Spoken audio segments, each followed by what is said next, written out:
మరి నాకు కనిపిస్తుండే, నాకు మాత్రం ఎందుకు కనిపిస్తుండే? రే నువ్వు మళ్ళీ ఊహించుకుంటున్నావా? నువ్వు చెప్పేది బిలీవబుల్ గా లేదు కార్తీక్. ఎవిడెన్స్ తో లింక్ ఉన్నోడికి మోటివ్ లేదు, మోటివ్ తో ఉన్నోడికి ఎవిడెన్స్ తో సంబంధం లేదు. ఎలా సాల్వ్ చేశారు ఈ కేసుని? నేను సాల్వ్ చేయలేదు.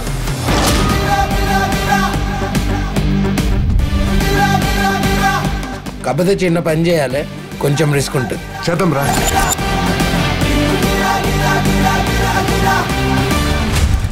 సెవెన్ మంత్స్ బ్యాక్ మా వైఫ్ వాళ్ళు నాకు చెప్పకుండా ఇంట్లో నుంచి వచ్చేసారు.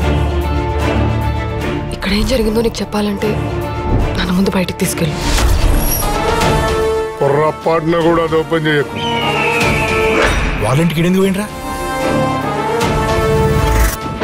ఆ టైంలో ఇంట్లో ఎందుకున్నావు? ఇక అన్ని నిజాలే మాట్లాడుకుందాం అన్నా.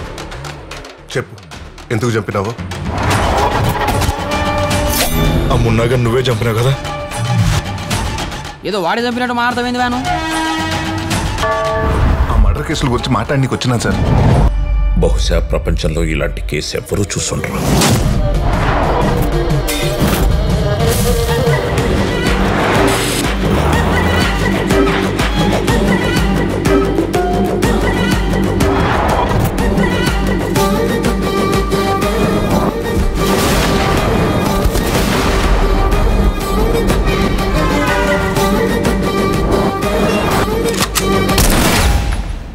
అన్నీ తెలిసిన మీరు ప్రపంచం ముందు మౌనంగా ఉండడం నాకేం అర్థం కావట్లేదు సార్. కొన్ని ప్రశ్నలకి మౌనమే సమాధానం అవుతుంది.